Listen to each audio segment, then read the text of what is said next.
ሰላም ውድ ጠለስ ሚዲያ ቤተሰቦች ይህ በጠለስ ሚዲያ ባሳየ ደርቤ የሚቀርበው የካቲት 2 ቀን 2018 ዓ.ም የዘወትር ፕሮግራማችን ነው። እናም በዛሬው ፕሮግራማችን ልዩ መረጃዎችን ወቅታዊ ጉዳዮችን ወደ እናንተ የምናደርስ ይሆናል። አብይ አህመድ በየአቅጣጫው የሚጥደው ሁሉ የሚያርበት መሪ ሆኗል። በኢኮኖሚውም በፖለቲካውም በጦር ሜዳውም ሽንፈትን እያስተናገደ ይገኛል። ክሽፈትን ከመጠን በላይ እያስተናገደ ይገኛል። ስለዚህ ይህም በተመለከተ ያዘጋጀነውን ልዩ ፕሮግራም ወደ እናንተ የምናቀርብ ይሆናል። የጠለስ ሚዲያ ሜምበር ሰብስክራይበር በመሆን ስቲከሮችን በማበርከት ብሎም ዝግጅታችንን ላይክ፣ ሼር እያደረጋችሁ ለሌሎች በማጋራት እስከ ፕሮግራማችን ፍጻሜ ድረስ አብራችሁ ተቆዩ ዘንድ ጋብዘን በቀጥታ ወደ ዕለቱ ፕሮግራም እናልፋለን።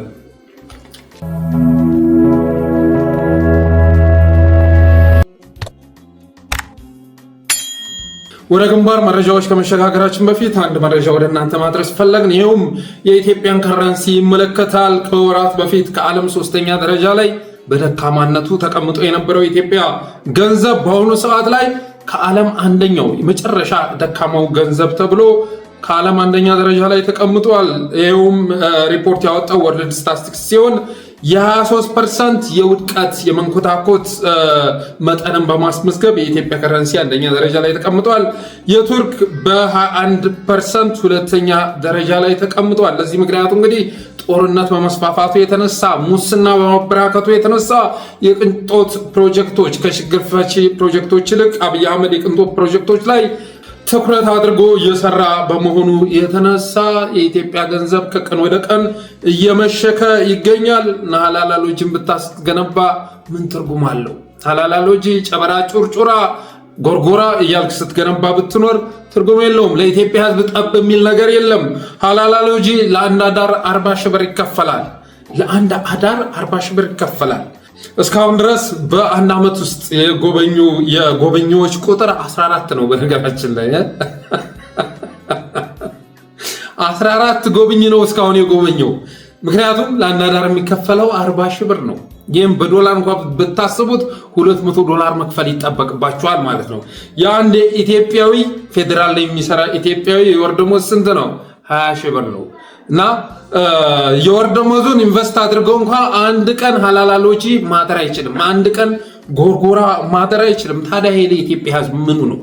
ይሄ ከንቱ የሆነ ጠቅላይ ሚኒስተር እንዴት እንደሚያስብ እኮ ግራ ነው የሚያጋባው። በጣም ግራ ነው የሚያጋባው። በነገራችን ላይ ግልጽ ነው። አብይ አህመድ 40 ሺህ ያደረገው ቤቶቹ ሰው እንዲያድርባቸው አይፈልግም።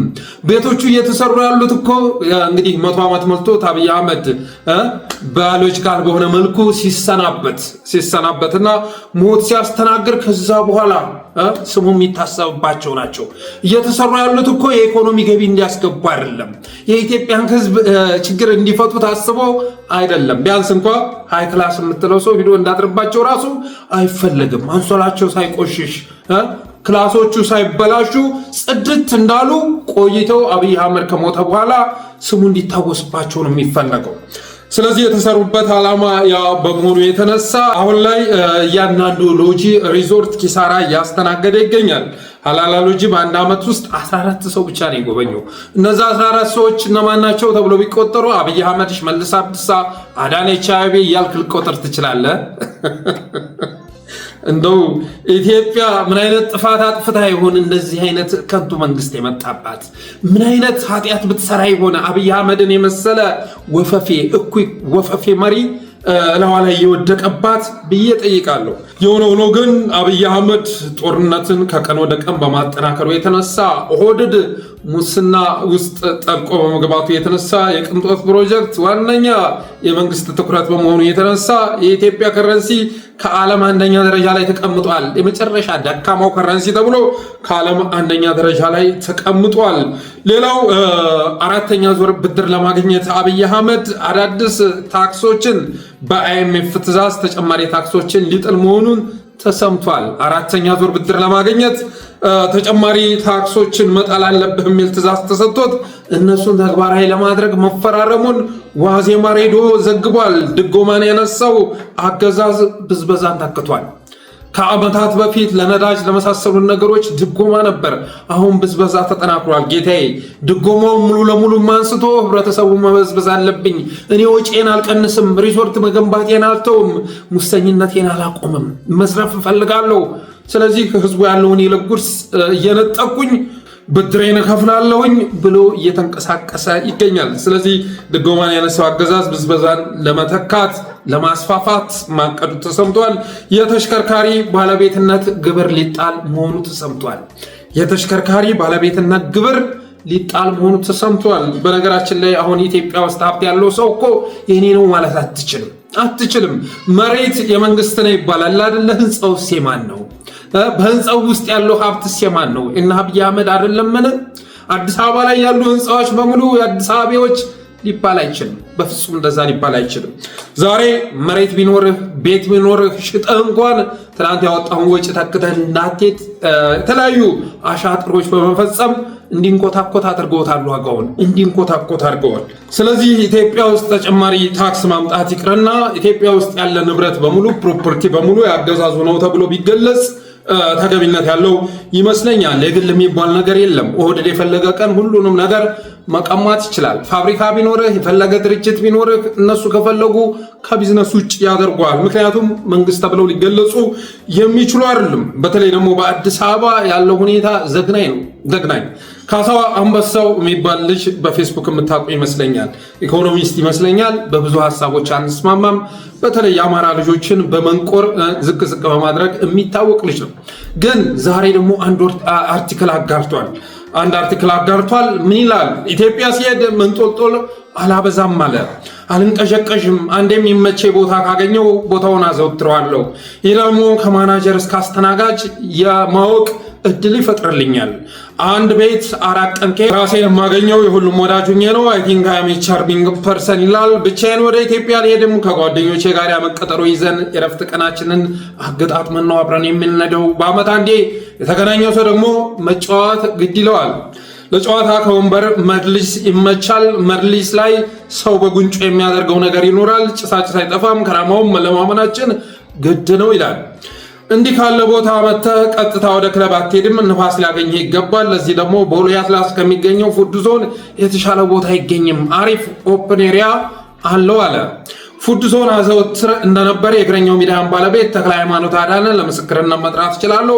አንድ ምሽት ከፊት ለፊት የተቀምጦ ለስላሳ መጠጥ ይዞ ለስላሳ ሙዚቃ እየሰማ ኳስ አይቶ ሄዷል። በእርግጥ አላወራሁትም፣ ግን ለማተቡ ሲል እንዳገኘኝ ይመሰክራል። ዛሬ እሱ ባይመሰክር ነገ ጠዋት ሆነ መውጣቱ አይቀርም በማለት በአብይ አህመድ ንግግር ያለምጣል።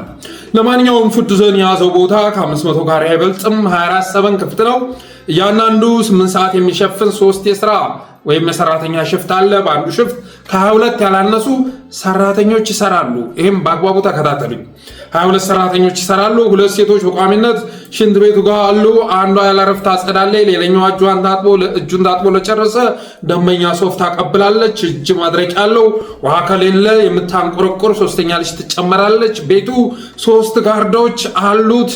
አንድ እንግዳ ተቀባይ ሆስተስ እና አንድ ማናጀር አለ። ቤቱ 2 ባር አለው። አንዱ ባር ላይ 2 ሰዎች ይሰራሉ። በትንሹ 6 አስተናጋጆች አሉ። 2 ካሸሮች አይቻለሁ። ኪችን ውስጥ በትንሹ 3 ሰራተኞች እንደሚኖሩ ገምታለሁ። ያ ቤት በ3 ሽፍት ለሚሰሩ 66 ሰዎች የስራ ዕድል ፈጥሯል ማለት ነው። ፉድ ዞን ውስጥ 66 ሰራተኞች አሉ። ለ66 ሰዎች የስራ ዕድል ፈጥሯል ማለት ነው ይላል። ስጋ ቤቱንና የጀመና ቡና የምታፈላውን ከጨመራችሁ 70 ይደርሳሉ። ይህ ቁጥር መኪና የሚጠብቁትን አይጨምርም። አብዛኛዎቹ ከዛ በሚያገኙት ገንዘብ ቤተሰብ እንደሚያስተዳድሩ አውቃለሁ። ከላይ እንደጠቀስኩት ሽርክ ስለማደርጋቸው ብዙ ነገር ያጫውቱኛል። አንዷ ምስኪን የልጅ ነው ነገ ካልደፈርኩ ቤት ብትመጣ ስትለኝ የተሰማኝን ስሜት መቼም አልረሳውም ይላል። ይህ ለበርካቶች የስራ ዕድል የፈጠረው ፉድ ዞን በመንግስት ቡልዶዘሩ ተጠርጎ ቦታው ላይ ሳር እየተተከለበት እንደሆነ አንድ ወዳጅ የነገረኝ። በአካባቢው አንድ የተረፈ የንግድ ቤት የለም ነው ያለኝ። ሚሚስ ኪችን ከፉድ ዞን የማያንስ ሰው ቀጥሮ ነበር ተጠርጓል። ይህ እንዴት እንደ ጦርነት አይቆጠርም ይላል። ይሄ እንዴት እንደ ጦርነት አይቆጠርም? when a government demolish functioning businesses and wipes out livelihoods to make space for a park, it is not engaging in neutral urban planning, it is waging war ይላል። ካሊጉሊ የከተማ ህዝብ ላይ በአጠቃላይ የአዲስ አበባ ህዝብ ላይ በተለይ ጦርነት ካወጀ አመታት ተቆጠሩ።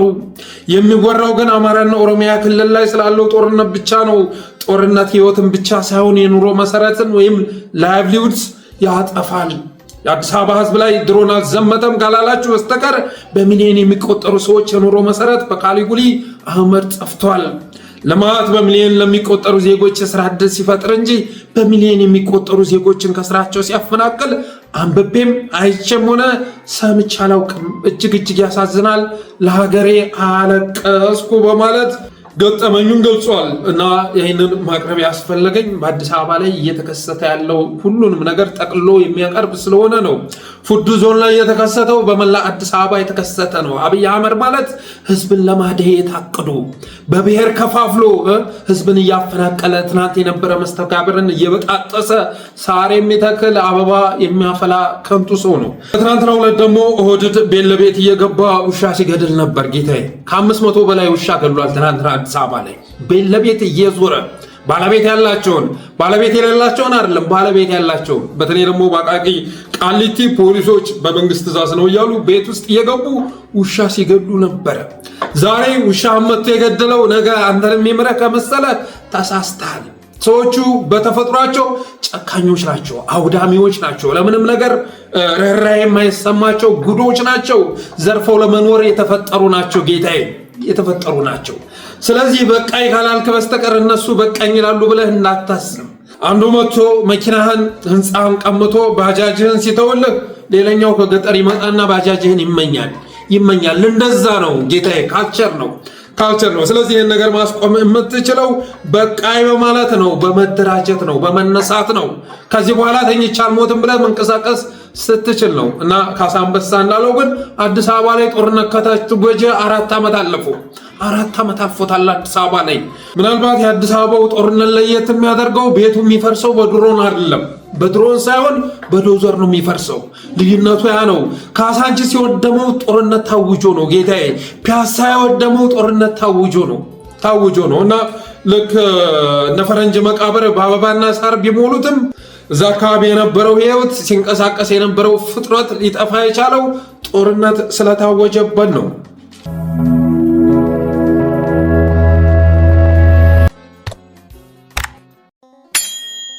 ሌላኛው ርዕስ የአገዛዙ እቅድና የሰሜኖች እቅድ ይላል።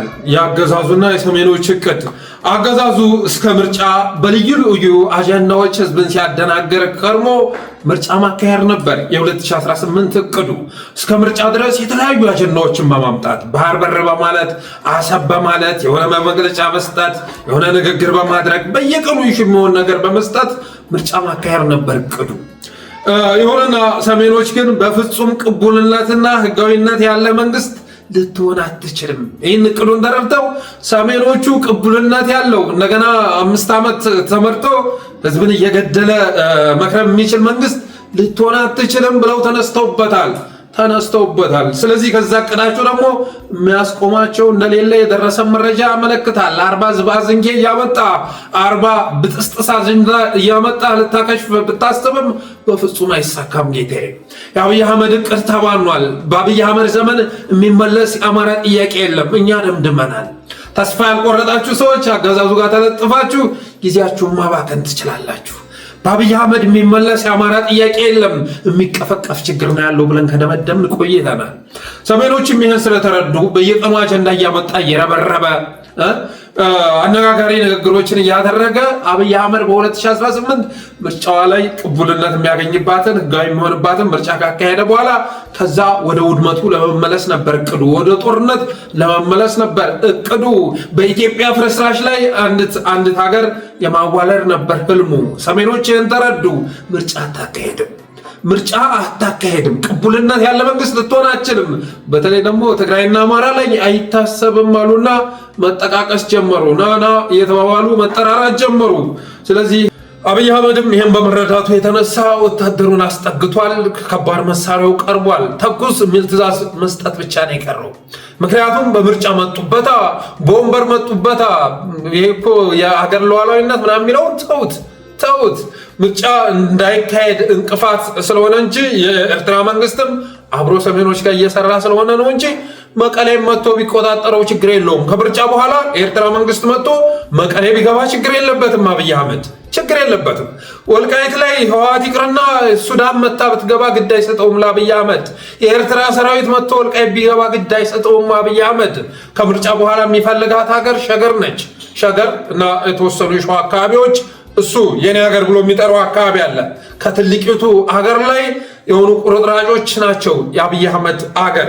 ስለዚህ በምርጫው ስለመጡበት ምርጫ ማካሄድ እንደማይችል ስለተረዳ የወንበሩ ጉዳይ አደጋ ውስጥ ስለወደቀ አብይ አህመድ ወደ ጦርነት ለመግባት ተኩስ የሚል ትእዛዝ መስጠት ቀርቶታል። ሁሉንም ነገር አቀራርቦ ተኩስ የሚል ትእዛዝ ብቻ መስጠት ቀርቶታል። ወደ ፉል ስኬል ጦርነት ሊገባ ጫፍ ላይ ነው፣ የመጨረሻ ጫፍ ላይ ነው ያለው። ሰበቡ የሀገሬ ሉዓላዊነትን አስጠብቃለሁ የሚል ነው። የሀገር ሉዓላዊነት ተደፈረ፣ የሀገሬ ዳር ድንበር ተደፈረ፣ ሉዓላዊነቷን አስከብራለሁ የሚል ነው።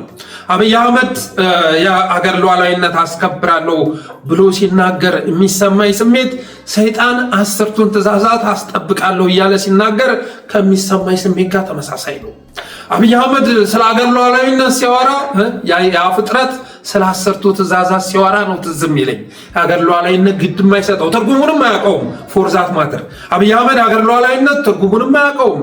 ዳር ድንበር ምናምን ትርጉሙን አያውቀውም። ጌታዬ አያውቀውም። የጦርነቱ ምክንያት ግን የሀገሬ ሉዓላዊነት ዳር ድንበር ተደፈረ፣ ሀገር ተወረረ የሚል ሆኗል። ኤርትራ የተወሰነላትን መሬት ትውሰድ፣ በሰላም እንጨርስ የሚለውን ኢህአዴግ ስራ አስፈጻሚና እነዚህ አሁን የወጡ የሚባሉ ሽማግሌዎችን ጭምር ባሉበት በሙሉ ድምፅ የተወሰነው ራሱ የወሰነው ውሳኔ ግን እንዳይፈጸም 2 ዓመት ገደማ አንቆ ይዞታል። ይሄ ኃይል ኤርትራ የተወሰነላትን መሬት ትውሰድ፣ በሰላም እንጨርስ የሚለውን ኢህአዴግ ስራ አስፈጻሚና እነዚህ አሁን የወጡ የሚባሉ ሽማግሌዎችን ጭምር ባሉበት በሙሉ ድምፅ የተወሰነው። እንደምታዩት የኤርትራው ማስታወቂያ ሚኒስተር የማነ ገብረ መስቀል ለጌዲዮን ጢሞቴዎስ ረጅም ማስፈራሪያ መግለጫ አጭር መልስ ሰጥቷል። ትርጉሙ ምንድነው ብዬ ስጠይቅ የማነ ገብረ መስቀል ያጋራው ወይም የሰጠው መልስ ትርጉሙ ምንድነው ብለን ስናጣራ ትርጉሙ ትግራይ ምድር ውስጥ ቱርክ ይግባ ሻዕቢያ እንዴት አወክ የሚል ነው አሉ። ትግራይ ክልል ውስጥ ቱርክ ይግባ ሻዕቢያ እንዴት አወክ? ትግራይን ካየው እኮ 7 ዓመት ሞላ የሚል ነው አሉ። 7 ዓመት ሞላ ትግራይ ገብታ ከጎበኘህ እንደ መንግስት 7 ዓመት አለፈ እና ማን ይግባ ማን ይውጣ ምን የምታውቀው ነገር አለ? ትግራይን አስተዳድረህ ታውቃለህ ወይ? እንደ ጎረቤት ሀገር ስትወርም ከመቆየት ባለፈ ትግራይን መች ታስተዳድረዋለህ? መች ታውቀዋለህ የሚል ነው ትርጉሙ አሉ። ከዛስ ምን ይላል? አሰብን ከመመኘት በፊት እስኪ አድዋና አክሱምን አስተዳድር። አሰብን ወርሬ እሱን አስተዳድራለሁ ከማለት በፊት መጀመሪያ አክሱምና አድዋን ያንተ አድርጋቸው የሚል ነው ትርጉሙ አሉኝ። አብይ አህመድን እኮ እንዴት እንደሚንቁት የሰጡትን መልስ እያያችሁ ነው አይደል? እንዴት እንደሚንቁት ያን የሚያክል መግለጫ ማስፈራሪያ ዛቻ ጌዲዮን ጢሞቴዎስ ጽፎ የተሰጠው መልስ ግን ይሄንን ይመስላል። በተረፈ ግን ሰሜኖች አብይ አህመድ በፍጹም ምርጫ ላይ አካሄድ አይገባም። እንደገና 5 ዓመት ስልጣን ላይ የሚቆይበት እንደገና ህዝብን የሚያቆረቁዝበት አገር የሚያፈርስበት እድል ሊሰጠው አይገባም በማለት ተባብረው የመጡ መሆናቸውን የደረሰ መረጃ ያመለክታል። ይሄ ነገር መፍትሄ ነው። ኢትዮጵያን የሚታደጋት ብቸኛ አማራጭ ይሄ ነው። ብቸኛ አማራጭ በተናጠል በምናደርገው ጉዞ አብይ አህመድ ሊያሸንፈን አይችልም። አብይን ለማሸነፍ ግን በጋራ መተባበር ያስፈልጋል። ለዛም ነው ትኩረት አድርገው እየሰሩበት ያለው ጌታዬ። የሰሜኖች ትብብር ኢቲቪም ላይ ብትገባ፣ ዋልታም ላይ ብትገባ፣ ፋናም ላይ ብትገባ፣ ኤንቢሲም ላይ ብትገባ፣ ሉዓላዊም ላይ ብትገባ፣ ሀቅና ሳቅ ላይ ብትገባ፣ ለስዩም ተሾመ የትኛው ሚዲያ ላይ ብትገባ የሚያወሩህ ስለ ኤርትራ፣ ስለ ፋኖ፣ ስለ ትግራይ ኃይሎች ነው። ባንዳ እያሉ ነው ሲጮህ የምታገኛቸው። ምክንያቱም ስስብልታቸው ያ ነው። ጥምረቱ ተሳክቶ በጋራ መንቀሳቀስ የጀመሩ ቀን አብይ አህመድ መጥቶ አንተ ጋር የሚታኮስበት አቅምም ፍላጎትም የለውም። መፈርጠጥ ነው ብቸኛ አማራጩ፣ መፈርጠጥ። ስለዚህ ሰሜኖቹም ይህን ተረድተው አሁን ላይ በጋራ እየመጡ መሆኑ ተሰምቷል። ህዝብ ድጋፍ ሊቸር ይገባል። እንዳቀድም እናናገርኳቸው የኢትዮጵያ ከረንሲ ከዓለም ላይ የመጨረሻ ደካማው ከረንሲ ተብሎ 1ኛ ደረጃ ላይ ተቀምጧል። ኢኮኖሚው ከቁጥጥር ውጭ ወጥቷል። አብይ አህመድ አሁንም ሎጂ በመስራት ሆቴል በመስራት ኢትዮጵያንን ሊያስደስት ጥረት እያደረገ ነው። የኢትዮጵያን ችግር ሊፈታ ጥረት እያደረገ ነው እና ይህንን የማያት ባለበት የቆመ የማይንቀሳቀስ ጠቅላይ ሚኒስተር ለማስወገድ የሰሜኑ ትብብር አስፈላጊ መሆኑን ተረድቶ ድጋፍን መቸር ያስፈልጋል።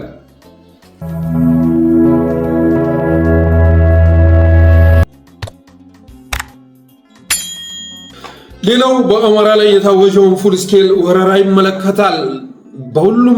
በሁሉም ዘርፍ አብይ አህመድ የመጨረሻ ያለውን ዘመቻ አማራ ምድር ላይ አውጇል። በተለይ ደግሞ በወሎና በሸዋ ቀጠና ላይ ፉል ስኬል ወረራ አካሂዷል። በደቡብ ጎንደር መከላከያን ማስወጣቱ ተሰምቷል። በደቡብ ጎንደር በብዙ ወረዳዎች ላይ ደብረ ታቦርን ጨምሮ መከላከያ ማስወጣቱ ሰምቷል። ስማዳና ጋይንት ጩኸቱ በርትቷል። የሚኒሻ የአድማ በታይ ጩኸት በርትቷል አሉ። ወይኔ ነው አሉ። በቃ በየቦታው ግማሹ እግሩን ይዞ፣ ግማሹ ልቡን ይዞ፣ ግማሹ እጁን ይዞ ወይኔ ነው የሚለው አሉ። አድማ በታይ ሚኒሻ እንደዛ ነው። በመቼ ቀን ነው እዚህ ጦርነት ውስጥ የገባሁት? ምን ነው ቀርቶብኝ በነበረ የሚል ጩኸት ተበራክቷል አሉ። ስማዳ ላይ የደረሰው ጉዳት በእጅጉ ይዘገነናል አሉኝ። የደረሰኝ መረጃ በጣም ይዘገነናል። በመቶዎች የሚቆጠሩ ምናልባትም ከ300 በላይ ህይወታቸውን ሳያጡ አይቀርም ነው የሚባለው። ሁሉም ደግሞ አማራዎች ናቸው። አመለካከት ለየን። ፋኖ አማራ ሆኖ ሲወጣ ሚሊሻና አድማ በታኝ የባዕዳን ሆነ እንጂ ሁሉም አማራዎች ናቸው እና አብይ አህመድ ፕሪንት እያደረጉ ለሚልኩት ገንዘብ በእነ አብይ አህመድ ብር ተታለው ወደ ውጊያ የገባ የስማዳ ሚሊሻ አድማ በታኝ ዛሬ እንደ ጤዛ ረግፏል። የመጨረሻ ነው የሚዘገን ነው። የመጨረሻ ደስታችሁን እንዳትገልጹ አማራዎች ናቸው፣ ወገኖቻችን ናቸው። ግን ደግሞ ምን ማድረግ ይቻላል? መንገድ ላይ ቆሙ። ባለፈው አይታችኋል። ከቀናት በፊት ሰቆጣ ላይ የተደረገው ሰቆጣ ላይ የተወረሰውን አይታችኋል። ያ ሁሉ በተሽከርካሪ ተጭኖ የነበረ አማራን ሊታደግ ሲችል እንደገና አማራን መግደያ እንዲሆን ለወድድ አስረከቡት። እዚህ ጋር መጥቼ በግልጽ ልናገር አልችልም። አማራን ሊከላከል የነበረንትን አማራን ለመግደያ ይውል ዘንድ ፖሊሶች ወርሰው ለሽመልስ አብዲሳ አስረከቡት። ገርመኛል። ንቃተ ህሊናችን ያለንበት ሁኔታ የአስተሳሰባችን መለያየት በጣም አስገራሚ ነው። ግማሹ አማራ ህዝብ ያለበትን ሁኔታ ተረድቶ ከህዝቤ በፊት እኔ ልጥፋ ብሎ ወደ ውጊያ ሲገባ፣ ግማሹ ደግሞ ከባዕዳን ጎን ተሰልፎ 4000 ብር 5000 ብር ሽልማት ለመቀበል በሚሊዮን የሚቆጠሩ አማራዎችን ለመታደግ አገልግሎት ሊውል የነበረን አማራዎችን ለመግደያ ይውል ዘንድ ወስደው ለወድድ አስረከቡት እና ምን ማድረግ ይቻላል? ጠላት የሚያደርገውን ነው እያደረገ ያለው። ሚሊሻ አድማ በታኝ የምትሉት ያምኑ፣ ግን ዛሬ ስማዳ ላይ በጣም ከባድ ዋጋ መክፈላቸው ተሰምቷል። የአቡነ ሉቃስ እርግማን መድረሱ ተረጋግጧል። አድማ በታኝ ዘርህን ያጥፋው ምናምን ብለው ረግሞ ነበር። አቡነ ሉቃስ መሰሉኝ የሆነ ሰዓት ላይ ሲራገሙ የነበሩት። እሳቸው እርግማን ደርሷል። ዛሬ አድማ በታኝና ሚሊሻ ላይ ተከስቷል። ከ300 በላይ ሚሊሻና አድማ በታኝ ህይወቱን እንዳጣም ተሰምቷል። ደቡብ ጎንደር እንደገና ወደ አመፅ ገብቷል። ጌታዬ፣ ደቡብ ጎንደር የባዕዳን መዋቅር በጣም ሰፊ የሆነ መዋቅር የነበረበት አካባቢ ነው እና ብዙ ኃይልም ሲያስገቡ ነበር። ያ ሲያስገባ የነበረ ኃይል አሁን ላይ ለመሸፈት አቆቁቧል አሉ። እንዲህ አይነት ከንቱ የሆነ መንግስት ተከትለን ዋጋ ከፈልን እየተባለ ነው አሉ። ይህም መንግስት ማድረግ አይቻልም። ጠላትን እንዴት አድርገን መንግስት ማድረግ እንችላለን? ከዚህ በኋላ ጠላት መሆኑን አውቀው መዋጋት ያስፈልጋል በማለት የደቡብ ጎንደር ካድሬው ሳይቀር ወደ ሽፍትነት ለመግባት መዘጋጀቱን የደረሰ መረጃ ያመለክታል። አገዛዙ ልፋታችንን አበላሸብን። ወርቅ ስንሰጠው ከርመን እብቅ አስታጠፈን፣ ህይወት ስንሰጠው ከርመን ሰላምን እንፈጥራለን እያልን ስንንደፋደፍ ህመም ደዌ አስታቀፈን እያለ ነው አሉ የደቡብ ጎንደር ካድሬ። በተረፈ በርካታ ወረዳዎች በአፋብን እየተጎበኙ መሆናቸው ተሰምተዋል። ወደ ሰሜን ጎንደርም ደቡብ ጎንደርም ብናት አርማጭሆ መሰረኑም ትናንት እንደገለጽኩት በቁጥጥር ስር ውለዋል። በፋኖ ቁጥጥር ስር ውለዋል። ሸዋ አብይ አህመድ ሸዋ ላይ ጄኔራል ተፈራን ገድሎ የመመለስ ዘመቻ አውጇል። አብይ የሰጠው ትዕዛዝ አመለጠን ወይም ጠፋን የሚል መልስ አልፈልግም ብሏል። ጄኔራል ተፈራ አመለጠን ወይም ጠፋን የሚል መልስ አልፈልግም። ስለዚህ ጄኔራል ተፈራ ላይ እርምጃ ተወስዶ ማየት ፈልጋለሁ የሚል ትዕዛዝ በመስጠቱ የተነሳ በከሰም ዙሪያ ያለ አርሶ አደር ዋጋ እየከፈለ ነው አሉ። እያንዳንዱ ቤት ለቤት እየዞሩ ጄኔራል ተፈራ ያለበትን ቦታ ታውቃለህ? ጄኔራል ተፈራ ማን ነው ይላሉ። የከሰም አርሶ አደር ማን ነው? እውነታቸውን እኮ ነው። ጄኔራል ተፈራን አያውቁትም። ጄኔራል ተፈራ የት እንዳለ ታውቃላችሁ ሲባሉ ጄኔራል ተፈራ ማን ነው ብለው ይጠይቃሉ። ከዛ በኋላ ረሽነዋቸው ይሄዳሉ አሉ። ያለበትን ቦታ ትናገራለህ ወይስ አትናገርም የሚል ጥያቄ ይቀርብልሃል። ስለዚህ ጀነራል ተፈራ ማን ነው ብለህ በመጠየቅ ፈንታ እዚህ ቦታ ነው ብለህ ካልጠቆምክ ትረሸናለህ አሉ እና አርሶ አደሩ በጣም ከባድ ዋጋ እየከፈለ መሆኑን ሰምተናል። በተለይ ደግሞ በከሰም ዙሪያ ማለት ነው። በኤፍራታ ግድም አንድ ታንክ መውደሙ ተሰምቷል። በፋኖ በወሰደው እርምጃ አንድ ታንክ ተቃጥሏል። ሻለቃ ተማርኳል። ኮሎኔል ተሸኝቷል። አንድ ኮሎኔል የህይወት ዋጋ ከፍሏል። በሰሜን ወሎ በቀን 30 ጥር 30 ማለት ነው 2018 ከአንድ ቀን በፊት በመቄት ወረዳ 011 ቀበሌ የድሮን ጥቃት ተፈጽሞ አንድ ወጣት ሲገደል የስድስት ንጹሃን አካል ተጎማምዷል። በአብይ አህመድ የስድስት ንጹሃን ምንም ማያውቁ ይኸው እንደምታዩት ነው ፎቶ። የግለሰብ መኖሪያ ቤት ላይ በተጣለ ድሮን አንድ ወጣት ሲገደል ስድስት ንጹሃን ከባድ የሆነ የአካል ጉዳት ማስተናገዳቸው ተሰምቷል። በርካታ እንስሳትም መገደላቸው ተሰምተዋል። በደብረ ማርቆስ ከተማ 206ኛ ኮር አዳይ ቡድን ሌሊት 7:35 ላይ ከሌሊቱ 7 ተኩል አካባቢ በአገዛዙ ፓትሮል ላይ በፈጸመው ጥቃት 3 ሚሊሻ ሲካተም 6 በከባዱ መቁሰላቸውንም የሚገልጽ መረጃ ደርሶናል። ጃዊ መንደር አንድ ላይ አፋብን ቴዎድሮስዝ በወሰደው እርምጃ ከ40 በላይ ክላሽ ገቢ ሲያደርግ 2 መትረየስም እንደዚሁ መማረኩ ተሰምቷል። ሸዋ ላይ የምርኮኛው ቁጥር ከማራኪው በላይ ሆኗል አሉ። በጣም በብዛት እየተማረከ መሆኑ ተሰምቷል። ይህንን የሚገልጹ ቪዲዮዎች እና ፎቶዎች ወጥተዋል። እዚህ ጋር አምጥተን ልናጋራ ባንችልም ቴሌግራምን ያጥለቀለቀው ሸዋ ላይ የተማረከ ኮማንዶ አየር ወለድ የመሳሰለው ነው። አብይ አህመድ በሄሊኮፕተር እያመጣ ከደፋቸው በኋላ እንደገና በሄሊኮፕተር በገመድ እያንጠለጠለ ሊወስዳቸው አልቻለም። ጌታዬ እጅ ወደ ላይ እያደረጉ ከመግባት ባለፈ ፋኖ ፊት ቆመው መዋጋት አልቻሉም። አብይ አህመድ ቤት ውስጥ ዘግተህ አንድን ድመት ልታጠፋው ስትሞክር አንተን ያጠፋሃል። ቤት ውስጥ ዘግተህ መውጫ መሽለኪያ የሌለው ቀዳዳ ውስጥ አንድን ድመት አጠፋለሁ ስትል የሚያጋጥመህ እንደዛ ነው። ስለዚህ ፋኖ ቀጠና ድረስ ገባ። አለባበሳቸውን አሳምሮ ቀይ ቦኔት አድርጎ ዘመናዊ መሳሪያ አስታጥቆ በየቦታው አራገፋቸው በሄሊኮፕተር ማለት ነው። በጣም በርካታ ዙር ነው ሲያመላልስ የነበረው። ይሁንና ፋኖ ፊት ግን ቆሞ ሊዋጋ አልቻለም። ሰራዊቱ በቀጣይም ሌላ ውጊያ መኖሩን ስለተረዳ ለዩናይትድ አረብ ኤምሬትስ አልዋጋም እያለ እጅ እየሰጠ እንደሚገኝ የደረሰ መረጃ ያመለክታል። አገዛዙ ወደ ሸዋ ሲያስገባ ወደ ወሎ ሲያስገባ ሸዋና ወሎ ያለውን ኃይል አስጡና ከዛ ወደ ኤርትራ እንሄዳለን፣ ወደ ትግራይ እንሄዳለን የሚል ስምሪት ነበር አሉ የሰጣቸው ጅሉ አብይ አህመድ። እንደዛ አይነት ስምሪት ነበር የሰጣቸው። ቀጣዩ ወደ ኤርትራ እንሄዳለን፣ ወደ ትግራይ እንሄዳለን ሲል ትግራይ ሂዶ አክሱም ሲሆንን ተሳልመው እንዲመጡ ወይ ደግሞ የአክሱም ሐውልትን ጎብኝተው እንዲመጡ እድል የፈጠረላቸው ነበር የሚመስለው። ኤርትራ እንሄዳለን ሲል ቀይ ባህር ምጽዋ ላይ ሄደን ዋይተን ተዝናንተን እንመጣለን የሚል መልእክት እንደማስተላለፍ ቀለል አድርጎ ነበር የነገራቸው። ግን ውጊያ መኖሩን የተረዱት የሰራዊት አባላት ግን ለዩናይትድ አረብ ኤምሬትስ አንጓጋም በማለት እጃቸውን እየሰጡ እንደሚገኙ የጠለስ ሚዲያ ምንጮች ገልጸዋል።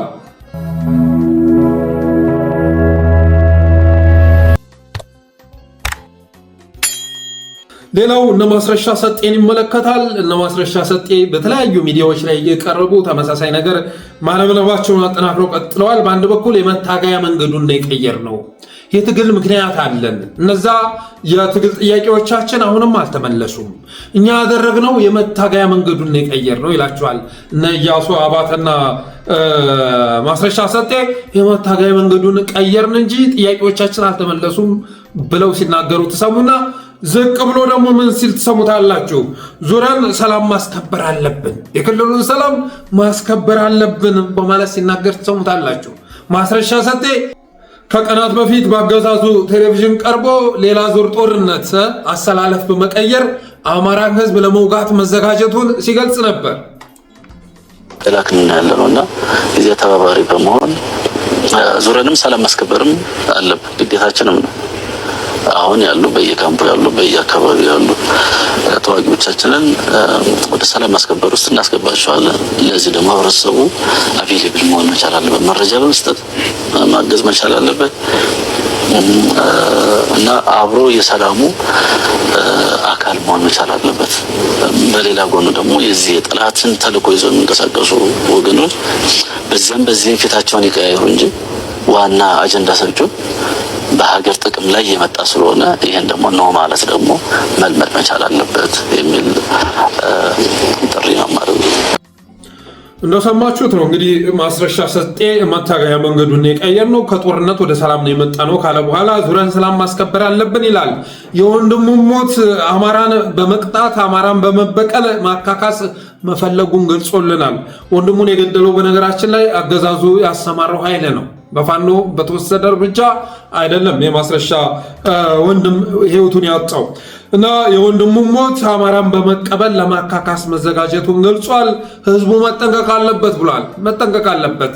ይሄ የኤርትራ ተላላኪ እንትና ተላላኪ የሆነ ኃይል በቃኝ ብሎ ህዝቡ ማስወገድ መቻል አለበት በማለት ህዝብ ሲያስጠነቅቅ ተሰምቷል። ከወድድ ጎን ተሰልፈን አማራውን መምታት እንፈልጋለን ብሏል። በግልጽ ቋንቋ ማስረሻ ሰጤ የተናገረው ነገር ሲተረጎም አማራን መካድ እኮ አይደለም፣ አማራን መካድ ሳይሆን ገና አማራ ክልል ላይ ዘምተን ህዝቡን ከምድረ ገጽ ማስወገድ እንፈልጋለን የሚል መልእክት አስተላልፏል። ግን የሚጠቅመው ነገር ከዶክተር ሙሉ ነጋ ብትማሩ ነው። በአደኖችም ሆነ አሁን ወዶ ገብ አፋሃዶች የሚጠቅማችሁ ነገር ከዶክተር ሙሉ ነጋ ብትማሩ ነው። ከብልጽግና ጋር የሰራ መጨረሻው ውርደት መሆኑን ለማወቅ ከፈለጋችሁ የዶክተር ሙሉ ነጋን ቃለ መጠይቅ ግቡና ተመልከቱት። ምክንያቱም እኔ እምነት ያጣ መናገርም ጀመርኩ ማለት ነው። ይሄ ማለት እንዲስተካከል በሚል ግን ያ ደግሞ ለእኔም አስጊ ሆነ። እዛ ብቆይ በጣም ከባድ ለህይወት የማሰጋም ችግር ነበር።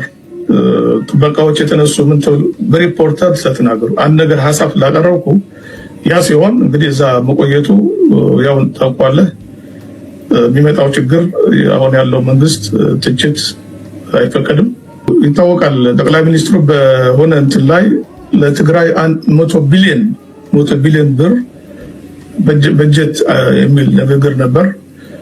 አንዱ ጋዜጠኛው ሲጠይቀኝ አይ ይሄ ልክ አልነበረም፣ 100 ቢሊዮን ብር በትግራይ እኛ በቆየንበት ጊዜ እንደዚህ አይነት ብር አልወጣም።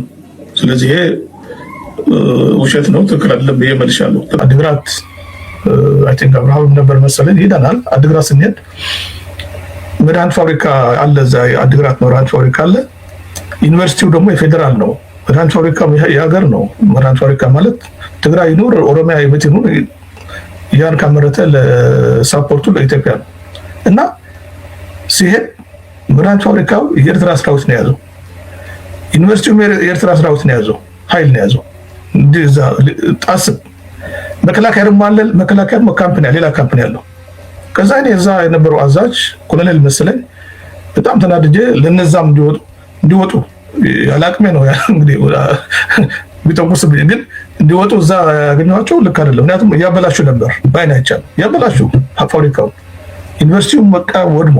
ስለዚህ ለዛ የነበረው ሰው የመከላከያ እንዴ ለምንድን ነው እነሱን እና ለምን እናንተ እንኳን ሰዓት ይዙና እነሱ ካምፓ አይሆንም አልኩት። ምን ያለኝ ተነጋገሩ ከላይ እኛ ዝም ብለው እኛ ይሰማናል ነው ያለው። ሰው ይሰማዋል እያየ ነው። ግን ትዕዛዙ ምንድን ነው የሚያሳየው? ኦኬ ኤርትራ ገብተው እንደዚህ እንዲያደርጉ ፍቃድ አላቸው ማለት ነው።